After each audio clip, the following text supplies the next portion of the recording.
Marilah kita bangkit berdiri.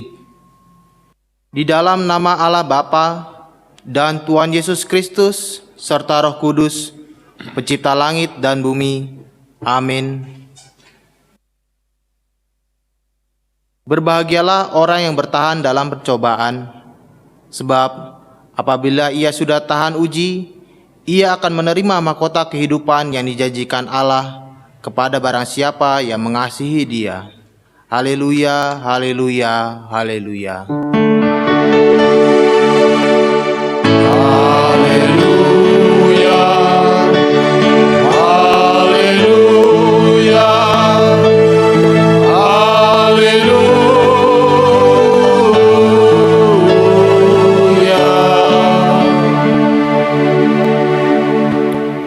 Marilah kita berdoa. Ya Tuhan Allah, Bapa sumber kasih karunia, kami datang sujud mempersembahkan syukur dan pujian kami atas segala kasih karunia-Mu. Engkau selalu menyertai kami sehingga kami bebas dari rasa takut dan khawatir. Lewat firman-Mu, Engkau menghibur kami. Oleh rahmat-Mu, Engkau menuntun kami masuk ke dalam kerajaan-Mu. Kudus hadir di tengah persekutuan ibadah ini, sehingga kami kuat melawan hawa nafsu, tahu mengasihi sesama, dan selalu berjalan menurut kehendak-Mu. Kami naikkan doa ini di dalam nama Yesus Kristus, penebus kami. Amin.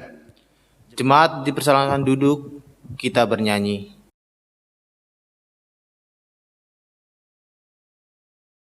Kita bernyanyi dari Kidung Jemaat nomor 8 ayat 1 dan 2.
Marilah kita bangkit berdiri.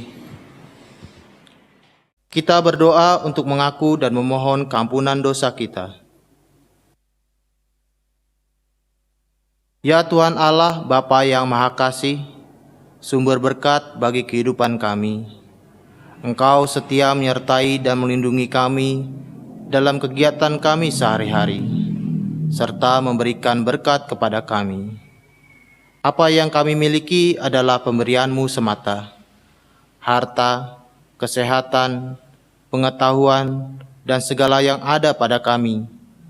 Namun semua itu sering kami pergunakan justru untuk hal yang sia-sia.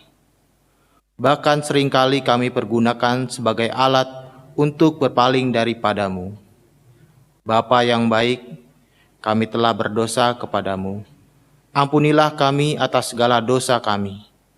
Anugerahkanlah kepada kami hikmat sehingga kami mampu mempergunakan apa yang kami miliki untuk segala kebaikan sesuai dengan kehendak-Mu. Dalam nama Yesus Kristus kami memohon keampunan dosa kami. Amin.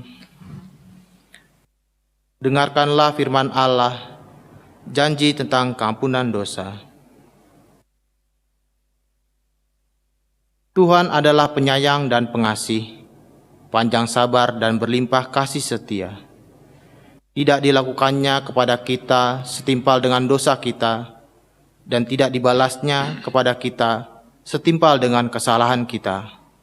Seperti Bapa sayang kepada anak-anaknya, demikian Tuhan sayang kepada orang-orang yang takut akan Dia. Kemuliaan bagi Allah di tempat yang maha tinggi. Amin. Jemaat dipersilakan duduk, kita bernyanyi. Kita bernyanyi dari Kidung Jemaat nomor 36 ayat 1 sampai 3.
Marilah kita bangkit berdiri. Kita mengikrarkan pengakuan iman kita bersama-sama dengan orang percaya di segala tempat, di sepanjang zaman dan masa. Aku percaya kepada Allah, Bapa yang Maha Kuasa, Khalik langit dan bumi, dan kepada Yesus Kristus, Anaknya yang tunggal Tuhan kita, yang dikandung daripada Roh Kudus, lahir dari anak darah Maria, yang menderita di bawah pemerintahan Pontius Pilatus, disalibkan, mati dan dikuburkan, turun ke dalam kerajaan maut, pada hari yang ketiga, bangkit pula dari antara orang mati, naik ke surga, duduk di sebelah kanan Allah, Bapa yang Maha Kuasa, dan akan datang dari sana untuk menghakimi orang hidup dan yang mati. Aku percaya kepada Roh Kudus, gereja yang kudus dan am, persekutuan orang kudus, pengampunan dosa, kebangkitan daging, dan hidup yang kekal. Amin. Jemaat dipersilakan duduk, kita bernyanyi.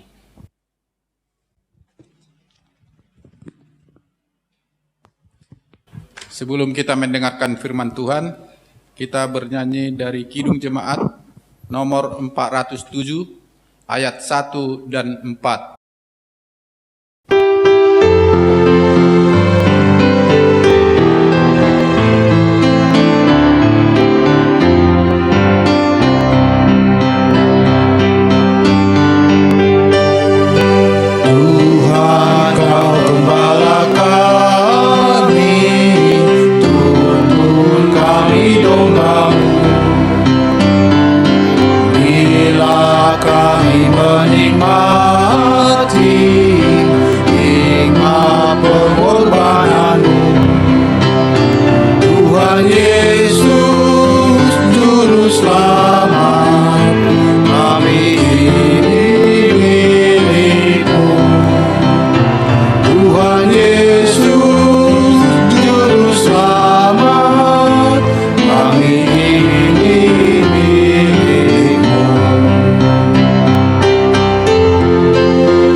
Mari kita bersatu di dalam doa. Benar Tuhan, seperti lagu pujian kami bahwa Engkau adalah gembala kami dan kami adalah domba-domba-Mu. Bimbinglah kami ke air yang tenang dan bimbinglah kami ke padang rumput yang hijau agar kami mendapatkan makanan rohani dari Tuhan. Dan pada saat ini Tuhan, kami beserta dengan keluarga kami mau beribadah di rumah kami masing-masing. Kami yakin dan kami percaya bahwa Tuhan hadir di rumah kami pada saat ini. Tuhanlah yang memberkati kami. Terpujilah Engkau Tuhan, dalam kasih-Mu kami berdoa dan mengucap syukur. Amin. Jemaat yang dikasihi Tuhan, firman Tuhan pada hari ini diambil dari Lukas pasal 6, ayat yang ke-39 sampai ayat yang ke-42. Demikianlah firman Tuhan. Hal menghakimi. Yesus mengatakan pula suatu perumpamaan kepada mereka. Dapatkah orang buta menuntun orang buta? Bukankah keduanya akan jatuh ke dalam lubang? Seorang murid tidak lebih daripada gurunya. Tetapi barang siapa yang telah tamat pelajarannya akan sama dengan gurunya. Mengapakah engkau melihat selumbar di dalam mata saudaramu, sedangkan balok di dalam matamu sendiri tidak engkau ketahui?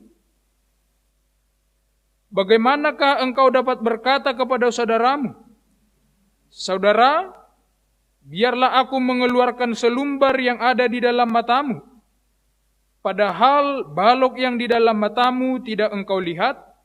Hai orang munafik, keluarkanlah dahulu balok dari matamu, maka engkau akan melihat dengan jelas untuk mengeluarkan selumbar itu dari mata saudaramu. Demikianlah pembacaan firman Tuhan pada hari ini. Jemaat yang dikasihi Tuhan, firman Tuhan hari ini berbicara tentang hal menghakimi. Bapak Ibu yang dikasihi Tuhan, sadar atau tidak sadar, sering sekali dalam hidup ini kita sering menghakimi sesama kita. Tanpa kita tahu apa persoalannya, tanpa kita tahu apa masalahnya, sering sekali kita menghakimi orang, menilai orang, dan menganggap seseorang itu buruk. Padahal firman Tuhan dan Allah itu sendiri tidak pernah suka melihat orang-orang yang suka menghakimi sesamanya. Tapi inilah salah satu sifat buruk manusia. Manusia itu sangat pintar untuk mencari kesalahan orang lain. Seandainya manusia disuruh untuk mendaftarkan, untuk mencari kesalahan orang lain, pasti dia tahu. Hal yang kecil sekalipun, pasti dia bisa tahu. Kesalahannya, kesalahan orang tuanya, bahkan mungkin kesalahan opungnya dia juga tahu. Dan itulah sifat manusia yang sering terjadi. Sedikit saja kesalahan, manusia bisa membuat kesalahan itu menjadi besar. Persoalan itu hanya sebesar ini. Tapi karena manusia yang suka mencari kesalahan, maka kesalahan itu bisa berubah menjadi besar. Nah, kesalahan itu, sifat ini, sering juga tertular di dalam gereja. Walaupun orang duduk bersama di dalam gereja, sama-sama beribadah kepada Tuhan, sering sekali kita mencari kesalahan orang lain. Misalnya ketika orang lain salah maragenda, atau salah baca doding, salah membaca pujian, sering kita melihat, udah sintua, udah samas, masa maragenda pun tidak tahu. Padahal kalau kita disuruh ke depan, untuk berdiri saja pun kita susah. Tapi manusia sering sekali menilai kesalahan orang lain. Nah, ini juga terjadi di dalam rumah tangga kita masing-masing. Kalau 2 minggu yang lalu firman Tuhan menarik sekali. Kalau kepada suami dikatakan, hai suami, kasihilah istrimu. Hai istri, tunduklah kepada suamimu. Nah, persoalannya bagaimana sebenarnya rumah tangga kita masing-masing? Kalau suami yang berada di dalam rumah tangga hari ini, saya mau bertanya kepada bapak yang beribadah hari ini. Seandainya para bapak ditanya, apa kesalahan istrimu? Saya yakin, saya tahu, pasti para bapak semua tahu. Mungkin ada yang mengatakan, Pak Pendeta, istri saya itu terlalu cerewet. Mulai pagi sampai malam selalu cerewet. Bahkan tidur pun dia cerewet. Atau juga suami berkata, istri saya itu Pak Pendeta, itu keras kepala. Dulu waktu kami masih berpacaran, istri saya itu lemah lembut. Tapi setelah dia menjadi istri saya, dia selalu menjadi orang yang keras kepala. Atau mungkin suami berkata, Pak Pendeta, istri saya itu adalah istri yang sangat pelit sekali. Kalau ke orang tuanya, dia mau memberi uang. Tapi giliran orang tua saya, dia tidak mau memberi itu. Mungkin suami ini akan tahu menjelaskan secara detail apa-apa yang menjadi kesalahan istrinya. Namun ketika ditanya kembali ke dalam hatimu, mohon Bapak jawab di dalam hatimu. Apa kesalahan yang Bapak lakukan untuk istrinya? Atau untuk anak-anaknya? Atau jangan-jangan kita hanya tahu mencari kesalahan pasangan kita, tapi kita tidak mengetahui apa yang salah yang kita lakukan. Atau jangan-jangan kepada anak-anak kita juga kita sering melakukan sesuatu yang salah.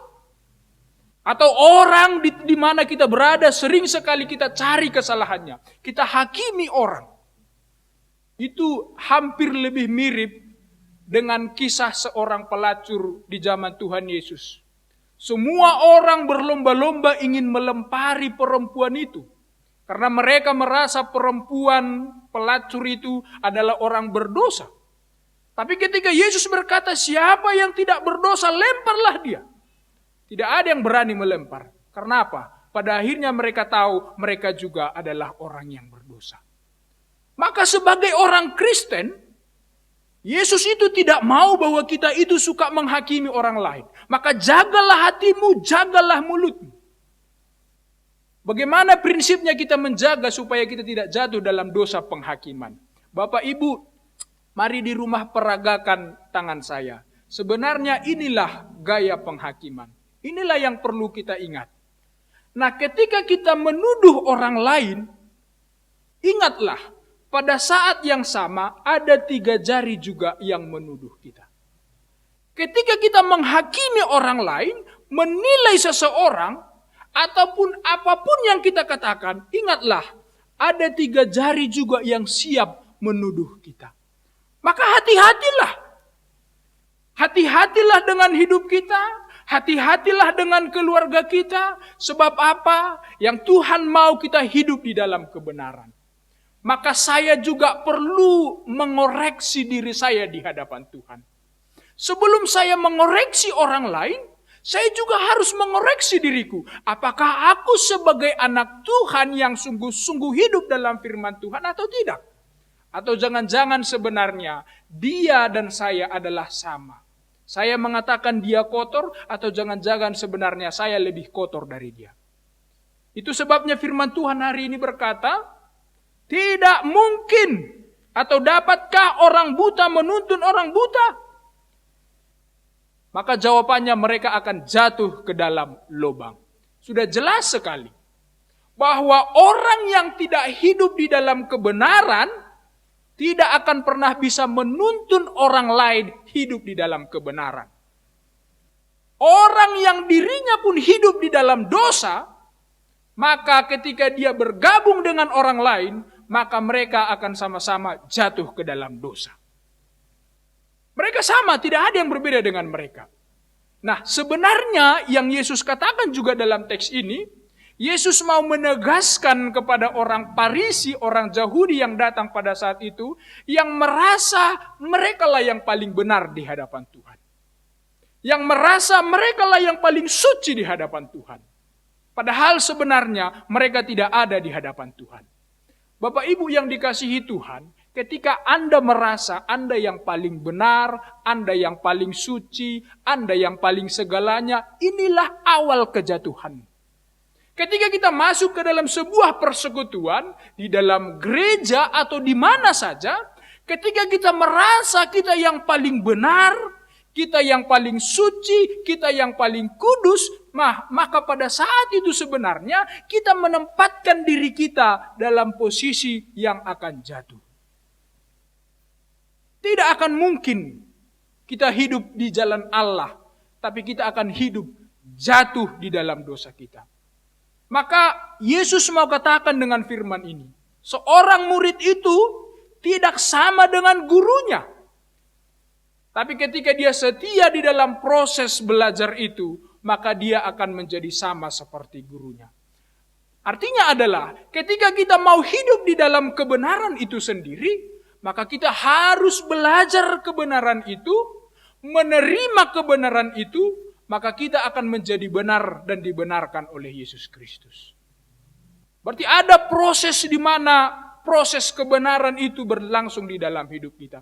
Jadi oleh sebab itu orang-orang Kristen melalui firman ini diingatkan di mana saja harus hidup di dalam kebenaran, bukan untuk menghakimi orang lain. Kita tahu bahwa panggilan orang Kristen, dia menjadi orang yang benar, dia menjadi garam dan terang kemana saja dia berangkat. Karena itulah panggilan hidup kita. Tuhan mau dalam hidup kita hidup di dalam kebenaran dari Kristus. Karena itu sifat yang menjelekkan orang lain, sikap yang menilai rendah orang lain, sikap menghakimi orang lain harus ditanggalkan. Kalau firman Tuhan ini mengatakan di ayat yang 41, mengapakah engkau melihat selumbar di dalam mata saudaramu, sedangkan balok di dalam matamu sendiri tidak engkau ketahui. Seperti yang kami jelaskan tadi. Kalau di zaman Alkitab, selumbar dan balok itu merupakan dua hal yang sangat berbeda. Selumbar itu merupakan sebuah benda yang dianggap sangat kecil sekali. Sedangkan balok merupakan sebuah benda yang dianggap besar sekali, yang keduanya bertolak belakang.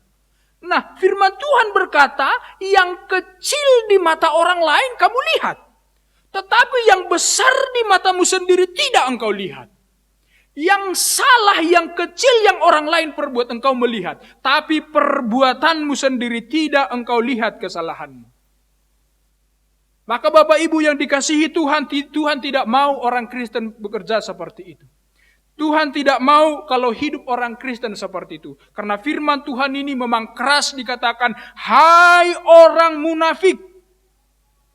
Kalau kita hanya menganggap diri kita adalah orang yang paling benar, tidak berdosa, saya adalah orang suci, dan menuduh orang lain berbuat dosa. Firman Tuhan berkata, hai orang yang munafik. Tuhan mau kita tanggalkan dulu segala pikiran-pikiran yang buruk dalam hidup kita. Tuhan mau kita lepaskan segala belenggu-belenggu yang ada dalam hidup kita. Supaya kita dibebaskan menjadi seorang Kristen yang sejati. Oleh itu, sebab itu Bapak Ibu yang dikasihi Tuhan, pertanyaan saya, apa yang Anda perlu keluarkan dari dalam hidup Anda? Karakter, sifat, pikiran apa yang perlu dikeluarkan dari hidup Anda? Ini yang harus kita cabut di dalam hidup kita. Memang virus corona ini sangat berbahaya. Tapi virus-virus pikiran yang ada di dalam hidup kita, yang menggerogoti hidup kita juga sangat berbahaya bagi keutuhan rumah tangga kita. Maka pakailah pikiran yang benar, hati yang benar, jiwa yang benar, maka kita punya iman yang benar. Karena ketika kita punya iman yang benar, pikiran yang benar akan menumbuhkan hati yang benar dan menumbuhkan mulut yang benar dan akan melahirkan perbuatan yang benar. Karena itu Bapak Ibu yang dikasihi Tuhan, yang terakhir firman Tuhan mengingatkan kembali kepada kita untuk selalu hidup di dalam kebenaran dan berdamai dengan orang lain. Karena ketika kita berdamai dengan orang lain, mau bersahabat dengan orang lain, tanpa mau menghakimi orang lain, maka pada saat itu terjadi persaudaraan yang rukun di tengah-tengah rumah tangga kita masing-masing. Amin, mari kita bersatu di dalam doa. Kami mengucap syukur Tuhan buat firman Tuhan yang telah kami dengarkan pada hari ini. Tolong Tuhan berkati dan pimpin kami, agar kami hidup di dalam firman Tuhan, menjauhkan kami daripada dosa-dosa yang membuat kami jauh dari Tuhan. Tuhan berkati seluruh jemaat GKPS Klender ini, baik majelis jemaat, baik orang tua, baik pemuda dan sekolah minggu. Lindungilah mereka Tuhan dari segala ancaman wabah virus corona yang terjadi di negara kami. Kami percaya Tuhan, biarlah kuasa-Mu yang selalu melindungi mereka. Terima kasih Tuhan Yesus. Dalam kasih-Mu kami berdoa dan mengucap syukur. Amin.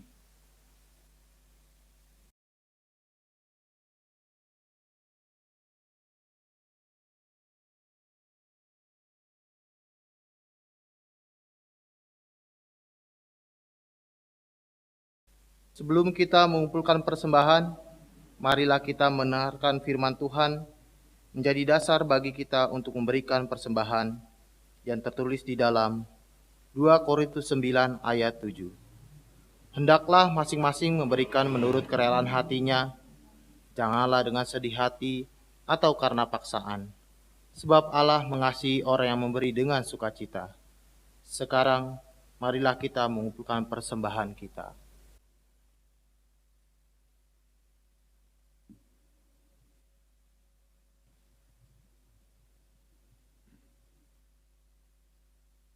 Sambil mengumpulkan persembahan, kita bernyanyi dari Kidung Jemaat nomor 337 ayat 1.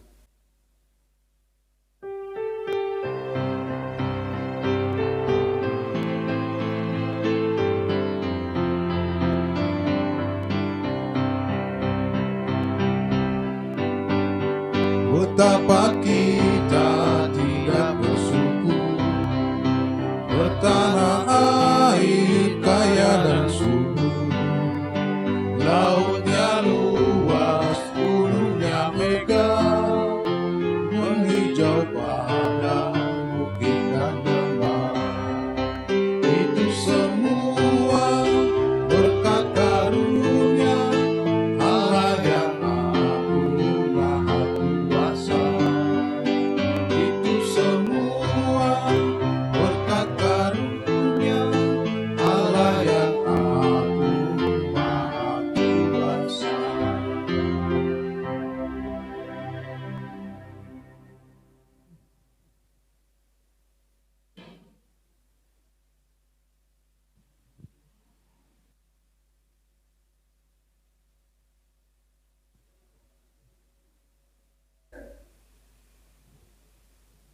Marilah kita bangkit berdiri. Kita berdoa untuk menyerahkan persembahan kita kepada Tuhan. Ya Tuhan Allah, Bapa yang Maha Murah dan Pengasih, kami bersyukur dan berterima kasih atas segala berkat dan anugerah-Mu yang senantiasa melimpah dalam kehidupan kami. Tuhan telah menyertai kami dan memberkati segala pekerjaan kami hingga hari ini. Dengan rasa syukur dan terima kasih, kami datang ke hadirat-Mu membawa persembahan syukur dan pujian kami kepadamu, yang sesungguhnya bersumber dari pemberian-Mu jua. Kiranya Engkau berkenan menerimanya untuk kemuliaan nama-Mu. Di dalam nama Yesus Kristus Tuhan kami, terimalah doa persembahan ini. Amin. Hujan berkat kan tercurah, itulah janji kudus. Hujan berkat kan tercurah, itulah janji kudus. Hidup segar dari surga dan diberi padamu. Hujan berkat itu yang kami perlu. Sudah menetes berkatmu, Dia tercurah penuh. Bapa kami yang di surga, dikuduskanlah nama-Mu, datanglah kerajaan-Mu, jadilah kehendak-Mu di bumi seperti di surga. Berikanlah kami pada hari ini makanan kami yang secukupnya, dan ampunilah kami akan kesalahan kami, seperti kami juga mengampuni orang yang bersalah kepada kami. Dan janganlah membawa kami ke dalam pencobaan, tetapi lepaskanlah kami daripada yang jahat. Karena Kau yang punya kerajaan dan kekuasaan dan kemuliaan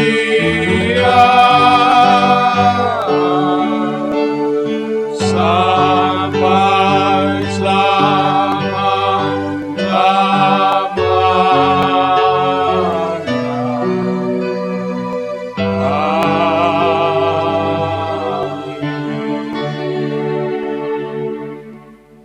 Pulanglah dengan damai sejahtera dan terimalah berkat dari Tuhan Allah. Tuhan memberkati engkau dan melindungi engkau. Tuhan menyinari engkau dengan wajah-Nya dan memberi engkau kasih karunia. Tuhan menghadapkan wajah-Nya kepadamu dan memberi engkau damai sejahtera. Amin. Amin. Amin.